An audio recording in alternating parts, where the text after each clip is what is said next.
Vous êtes sur la chaîne de CEO et aujourd'hui, quatrième analyse d'animation. Pour rappel, mon métier c'est animateur 3D et à travers ce format, j'essaye de vous transmettre ma passion pour l'animation et le savoir un peu plus technique qu'il peut y avoir autour. La dernière fois, on avait analysé un Pixar, aujourd'hui on s'attaque à un film du studio Sony Pictures Animation.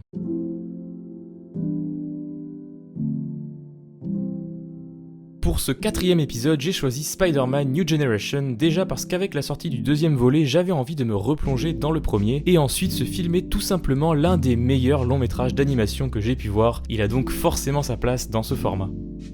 On est parti pour cette analyse sur Spider-Man New Generation, ou dans sa version originale Spider-Man Into the Spider-Verse. Bon, déjà je dois vous avouer que ça a été difficile de sélectionner que quelques scènes à analyser. C'est ce genre de film où il y a tellement de taf sur chaque seconde, même chaque frame du film, qu'il n'y a pas une image qui n'est pas intéressante. Mais voilà, du coup j'ai fait des choix pour essayer d'aborder des points assez différents et éviter de répéter les mêmes choses. Donc on va commencer avec cette première scène de Miles qui s'enjaille sur la musique. Bon, il y a beaucoup de choses à dire parce que déjà on va s'attaquer au gros du sujet qui est le traitement graphique du film, qui est un traitement vraiment unique pour le coup. L'idée du traitement graphique en fait ici du film, c'est de pouvoir mettre pause à n'importe quel moment du film et se dire on est face à un comics et non pas à un film 3D. Donc ça va se voir notamment dans ces traits là quand on regarde de près. Et en fait ces trames elles sont un peu omniprésentes, on va les voir sur tout plein de textures différentes. Ces trames ça peut être des traits comme on le voit sur le siège, mais ça peut aussi être des points comme on les voit par exemple dans cette zone là. Mais il n'y a pas que ça bien sûr, parce qu'après l'autre parti pris assez important, c'est qu'il n'y a aucun flou de mouvement ni flou d'arrière-plan dans ce film. C'est-à-dire qu'en fait par exemple ici on pourrait se dire que cette zone là est floue, mais en fait elle est pas floue, elle est nette, mais elle est démultipliée pour faire un effet défaut d'impression. Donc ça c'est déjà un parti pris hyper intéressant du film, c'est-à-dire qu'on n'a pas de flou, mais en fait on va réussir à capter le focus de l'œil du spectateur sur un sujet principal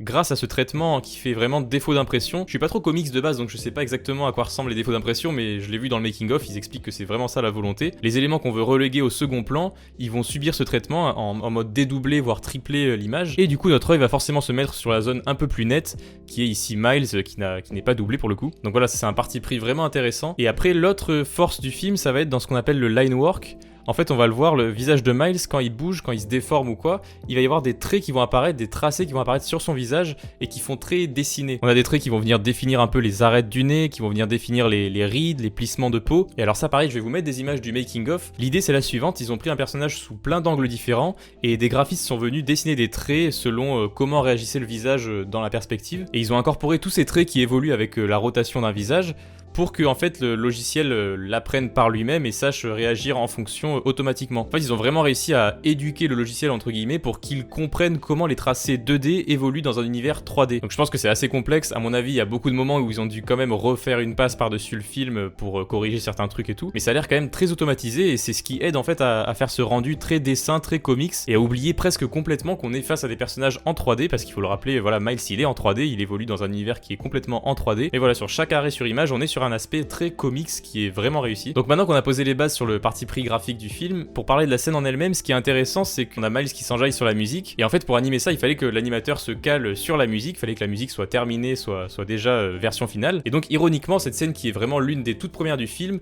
a été animée dans les dernières, ils le disent dans le making of, parce que voilà la musique a été développée en cours de production du film, donc elle est arrivée finie que vers la fin de la production, et ça c'est quelque chose d'assez rare. En fait en règle générale quand on anime, on a le son, on a une V1 du son qui n'est pas la version finale, avec les comédiens de doublage qui ont fait une première passe mais un peu brouillonne, donc on va animer sur cette V1 et en fait c'est les comédiens de doublage qui vont venir s'adapter à l'animation, ils vont avoir l'animation finie sous les yeux et ils vont réenregistrer une passe vraiment propre par-dessus cette animation. Petite erreur de ma part ici, dans la plupart des cas les animateurs ont déjà la version finale des comédiens de doublage au moment de l'animation. Dans la vidéo j'ai confondu avec les comédiens de doublage qui font les versions pour les autres langues comme l'AVF par exemple, qui eux n'ont évidemment pas le choix que de s'adapter à l'animation.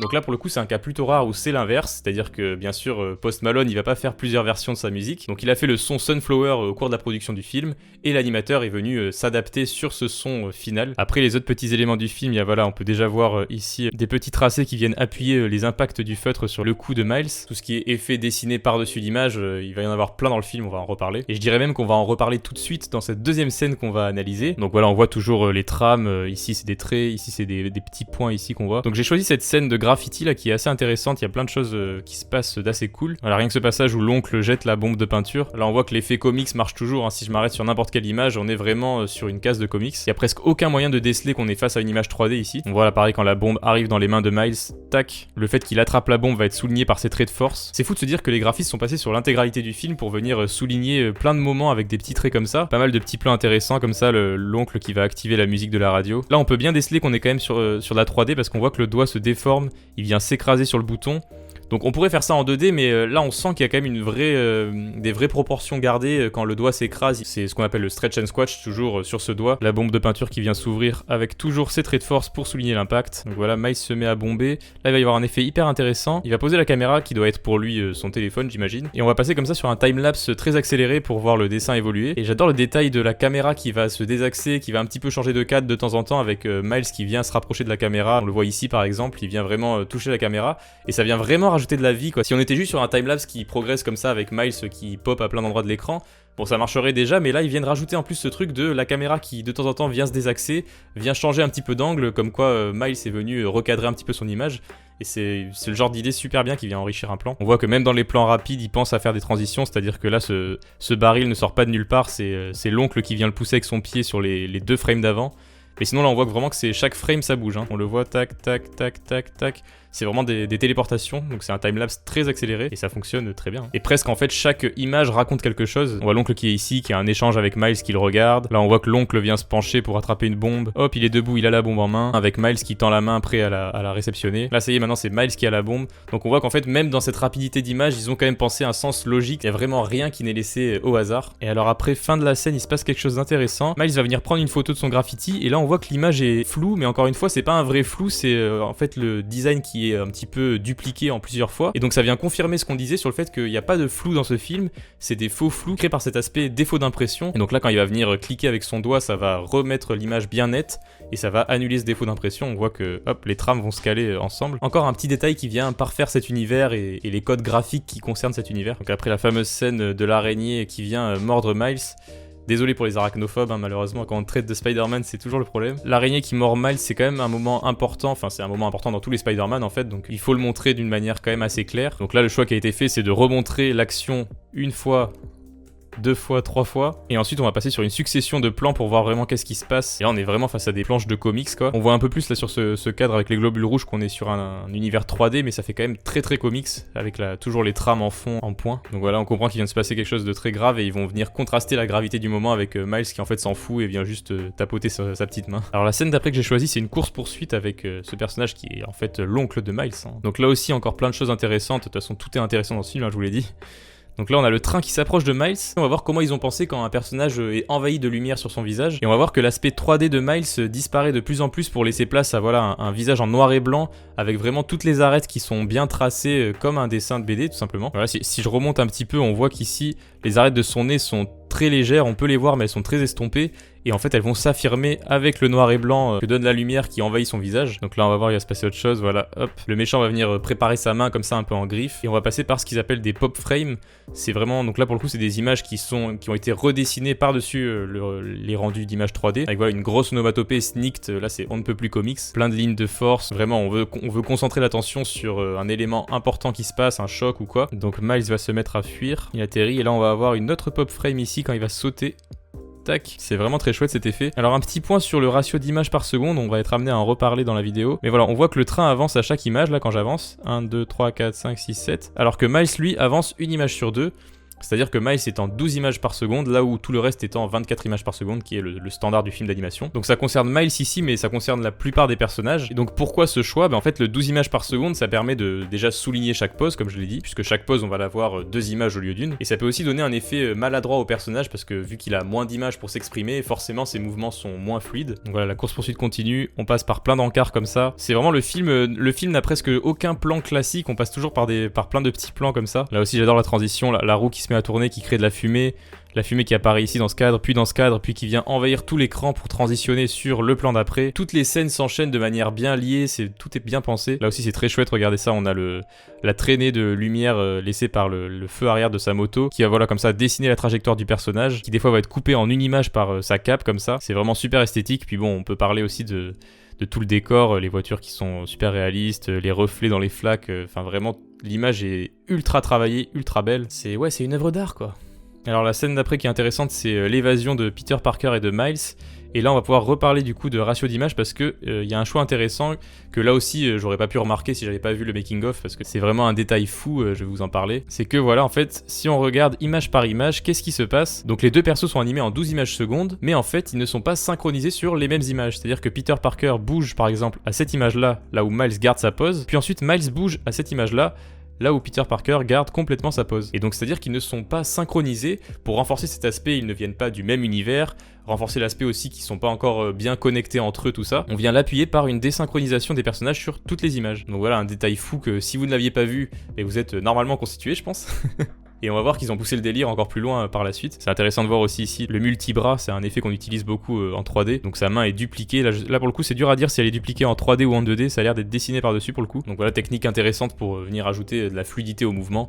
On va voir, ils le font beaucoup sur Miles dans cette scène-là. On le voit ici dans ce passage-là aussi. Hop, il a deux mains et c'est vraiment proche en plus de la caméra, donc ça pourrait vraiment se griller, mais en fait dans le mouvement, si je le mets à vitesse réelle, ça ne se grille pas du tout. Ça vient vraiment juste ajouter de la fluidité. Mais c'est vrai que quand on regarde l'arrêt sur image comme ça, c'est assez étrange. Et on a un autre multibras ici qui est assez marrant avec la main qui est complètement découpé dans le vide. Et pareil, si je le mets à vitesse réelle, c'est impossible de le voir, hein, évidemment. C'est marrant aussi de voir ici cet arrêt sur image là, comment son bras est hyper stretché. C'est dans le raccourci de la caméra, donc c'est pas choquant, mais je suis sûr que là, le modèle, ils l'ont vraiment étendu comme pas possible. Ensuite, quand on raccorde sur ce plan là pour le coup, il a un bras qui redevient normalement proportionné. Mais du coup, on va avancer dans la suite de la scène pour revenir sur l'histoire du ratio d'image, vous allez voir. Ça va être ici, dans ce passage là, on a Peter Parker et Miles qui sont dans les airs. Il va se passer quelque chose d'intéressant, c'est que déjà maintenant si je passe au crible image par image, on voit que les deux persos, ça y est, ils bougent sur les mêmes images, donc la synchronisation s'est établie maintenant, ils commencent à agir ensemble, ils commencent à vraiment se connaître un peu plus, donc maintenant ils sont sur les mêmes images. Et ensuite ça va être sur chaque rebond des personnages. Ce qui est intéressant, c'est que on a Peter Parker qui vient faire cette pose hyper connue de Spider-Man avec les talons très proches de la taille, c'est vraiment une pose typique de Spider-Man, et on voit que Miles de son côté c'est pas du tout contrôlé, il est bien plus hasardeux dans ses mouvements, et en fait plus on va avancer dans la scène et plus on voit que Miles va essayer de se rapprocher de la pose de Peter Parker, mais il le verbalise jamais dans le film, hein. Oh tiens d'ailleurs, petite multijambe ici pour le coup, découpée. Mais donc voilà, je disais, il le verbalise pas, c'est-à-dire que c'est vraiment un détail d'animation qui a été pensé en amont et qu'il fallait observer, c'est que Miles à chaque rebond va s'approcher un peu plus de la pose de Spider-Man, et là ça y est, il commence à la maîtriser, il est vraiment très proche de la pose de Spider-Man, et puis voilà, il finit par vraiment la maîtriser. Mais vraiment quand on compare ses poses à chaque rebond, l'évolution est ultra progressive et c'est hyper bien géré. Et donc ensuite Miles et Peter Parker vont avoir un eye contact, ils sont bien connectés, ils font les mêmes poses. Mais évidemment, quand quelque chose commence à aller bien dans un film, qu'est-ce qu'on fait? On vient casser le rythme par un élément perturbateur, ce qui va nous amener à parler d'un nouveau personnage, donc pas elle, hein, elle on s'en fout un peu. Donc voilà, là on comprend pas trop ce qui se passe, ils se font prendre dans des toiles, il y a une silhouette qui passe très vite, la silhouette on l'aperçoit dans les lunettes, il y a de plus en plus d'indices pour nous faire comprendre qui c'est. Bon, les grands fans de Spider-Man ont déjà compris, mais voilà, il s'agit de Gwen Stacy ou Spider-Gwen. Alors on va parler des différentes spécificités propres à chaque Spider-Man présenté dans ce film. Gwen Stacy pour le coup, c'est que déjà on peut voir elle est animée en 24 images secondes, elle bouge à chaque image. En fait c'est la Spider-Man qui est la plus souple, qui a les poses les plus esthétiques presque on pourrait dire, donc on vient renforcer ça par un ratio d'image qui est à 24 images au maximum possible. Chaque posing est super important avec des poses vraiment en silhouette très jolies, l'impact du coup est super bien marqué. Là on peut voir que là elle passe par quelques phases avec un peu moins d'images parce que c'est pour vraiment venir décomposer le mouvement et vraiment marquer ce coup dans la mâchoire. On voit quand elle atterrit sur le sol, c'est presque de la gymnastique le truc. Très chouette aussi ce plan avec le pied qui s'approche de la caméra qui devient immense pour presque occuper tout l'espace du cadre. On passe carrément par une frame au noir pour marquer le coup là ici. Et voilà la scène d'apparition de Gwen Stacy qui est vraiment stylée.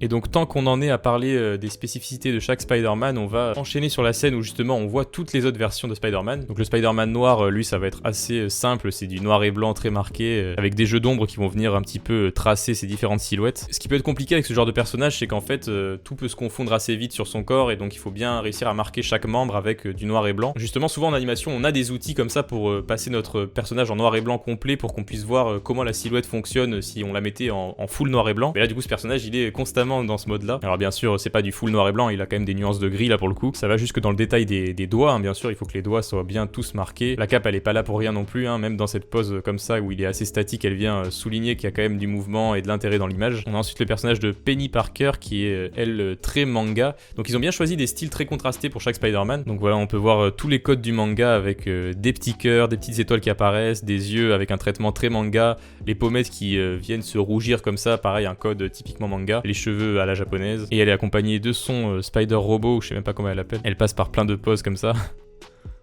Et on passe ensuite sur le troisième personnage qui est Peter Porker, ou Spider-Ham je crois en français. Lui pour le coup il est très cartoon, donc il va avoir beaucoup de stretch and squash, il va avoir beaucoup d'éléments d'animation très cartoony. Tout un sound design sur ce personnage aussi, plein de sound effects qui sont très cartoon, des blonds, des onomatopées très fortes, tout ça. Même dans le design du perso, on voit qu'il est tout rond, dépose ses bras sur les hanches avec vraiment des tracés tout ronds, tout arrondis. Et on va avoir l'occasion de reparler un peu de chacun de ces personnages dans des scènes de combat plus tard. Donc chacun va raconter son histoire vraiment dans son univers propre, en amplifiant les caractéristiques de chacun.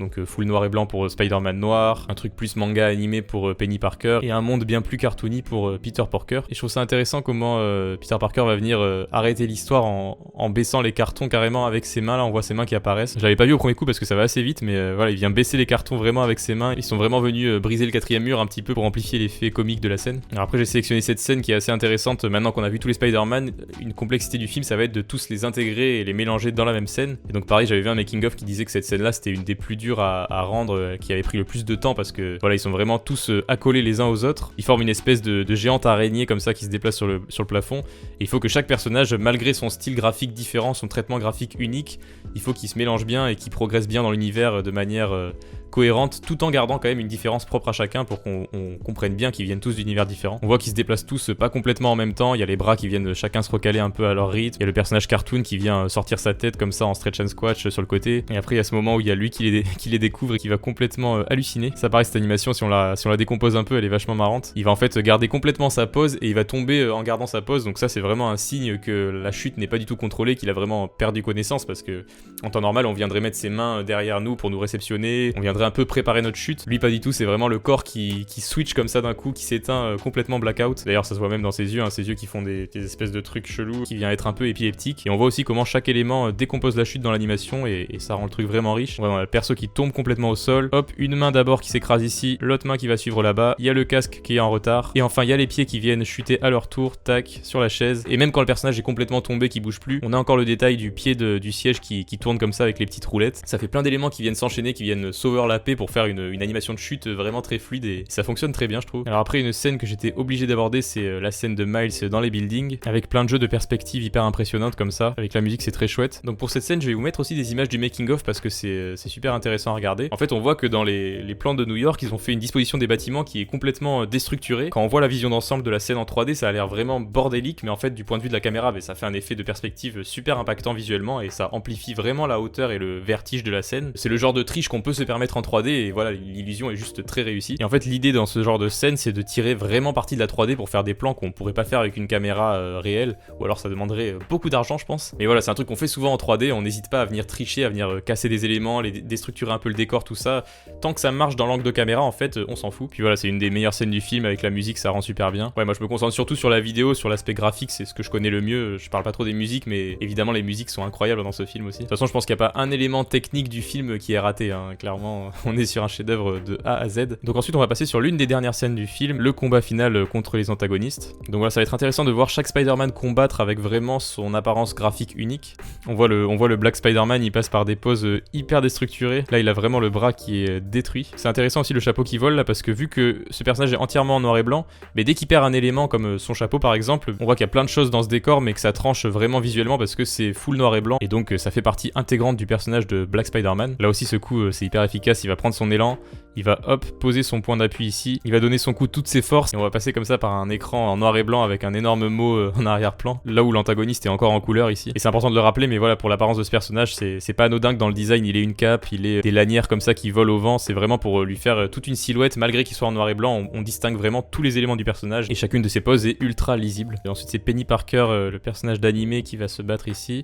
Elle perd un peu son affrontement d'ailleurs, mais il va y avoir, hop, un gros gag de cartoon qui va arriver avec une grosse enclume qui vient faire complètement un shaky cam comme ça. Et l'enclume, c'est typique de quoi? Des cartoons, donc on sait très bien déjà quel perso va arriver, c'est Peter Parker. Donc voilà, il sort un marteau géant de nulle part, ça c'est typique des cartoons aussi, c'est comme le gag très connu des 20 clowns qui sortent d'une mini voiture, des trucs comme ça. Donc voilà, on voit comment le personnage s'écrase, s'étend, c'est vraiment une espèce de petite boule d'énergie qui va dans tous les sens. Et là, quand il a donné un coup de marteau, son marteau devient juste immense, alors que quand il re-atterrit devant la caméra, son marteau est dimensionné normalement ici. Et donc voilà, il faut un combo à 3 avec Penny Parker qui va mettre le coup final dans une case un peu type manga là aussi. Le jeu avec les différents univers graphique est vraiment intéressant, c'est vraiment une bonne idée d'avoir fait ça, d'avoir choisi des persos vraiment bien tranchés visuellement. Et ensuite pour parler un peu de la fin du combat contre le Caïd, le principal antagoniste du film dont on n'a pas trop parlé. Bon déjà l'apparence du personnage elle est folle, hein. Il a vraiment une petite tête comparée à son corps qui est immense, mais il a un visage encore plus petit qui est encore plus centré sur sa tête. Et vraiment ses épaules, c'est un mastodonte, ils ont vraiment abusé du truc. Déjà un personnage qui a des épaules qui lui arrivent là, c'est un personnage ultra musclé. Mais là ils ont même pas dosé le truc, ils ont carrément poussé le délire à lui mettre des épaules au-dessus de sa tête comme ça. Et puis même il a une taille immense qui permet de faire des choses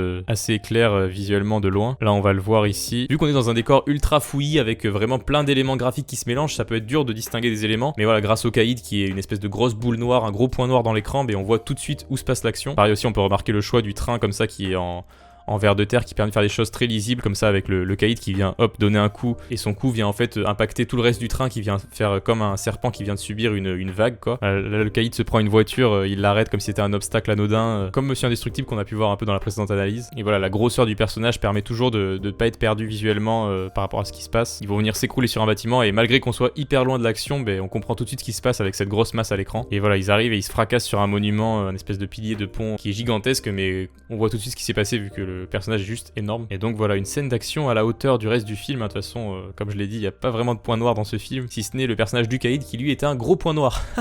Non, c'est la dernière scène du film. Je finis sur cette blague. Mais voilà, il y a une vraie dimension épique sur ce final qui, encore une fois de plus, est très réussi. Et nous voilà arrivés au bout de cette 4e analyse d'animation. J'espère qu'elle vous a plu, j'ai essayé d'aborder les points qui me semblaient les plus importants, mais il y a un travail tellement colossal sur ce film que c'est impossible de parler de tout forcément. Si jamais vous ne l'avez pas vu, j'ai fait une vidéo sur la création du personnage de Spider-Man. Elle date un peu maintenant, mais voilà, ça peut être un bon complément à cette vidéo. Sinon, tu peux à ton tour suggérer les prochaines œuvres à aborder dans ce format d'analyse d'animation. Pour me soutenir, c'est simple, tu peux t'abonner à cette chaîne et me suivre sur mes réseaux. On se retrouve d'ici 2 semaines comme d'habitude pour une nouvelle vidéo. Sur ce, c'était Sio, ciao, à la prochaine.